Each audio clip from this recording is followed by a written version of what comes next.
Company of Heroes 2 is the sequel to the highest rated RTS of all time. It takes place on the Eastern Front, which is one of the most vicious and epic battles that human history has ever been exposed to.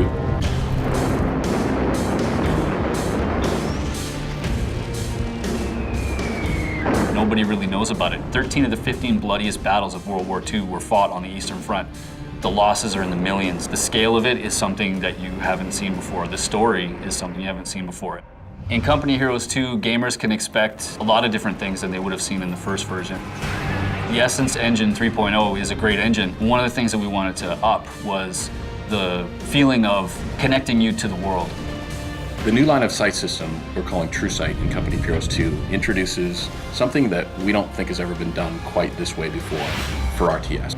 True Sight basically takes into account things that would block your line of sight and represents that in a dynamic fog of war system. So as you come around a corner, if there's a wall that you wouldn't be able to see over, you don't get to see what's behind that. And that opens up a ton of tactical and strategic options for flanking, for sneak attacks, for ambushes. So it really makes you think a whole lot differently about how you move about the world. You talk about little things that make a big difference, and vaulting is one of those little things that makes a huge difference. In Company of Heroes 1, you had no opportunity to go around small obstacles, and this is something that I think that everyone would expect that an infantry soldier would be able to do, is jump over something as high as their waist.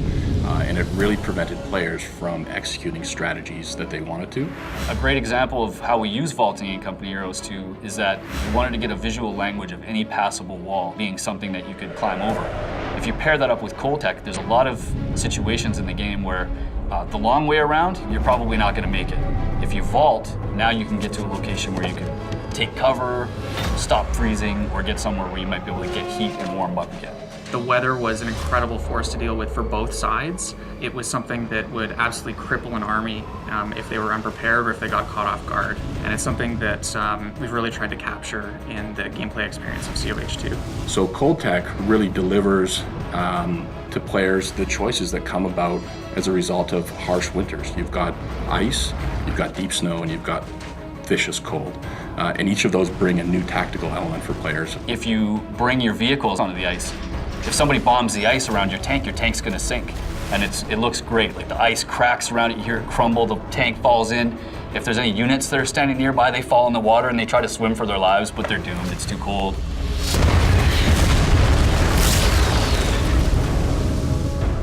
So I remember playing one of our multiplayer maps early in development, where I had originally played it in the spring, now it's in the dead of winter. The rivers are now frozen over. My tanks and my troops can travel over them. The cover is all changed. It's a completely different experience. And that's what makes Company of Heroes so amazing.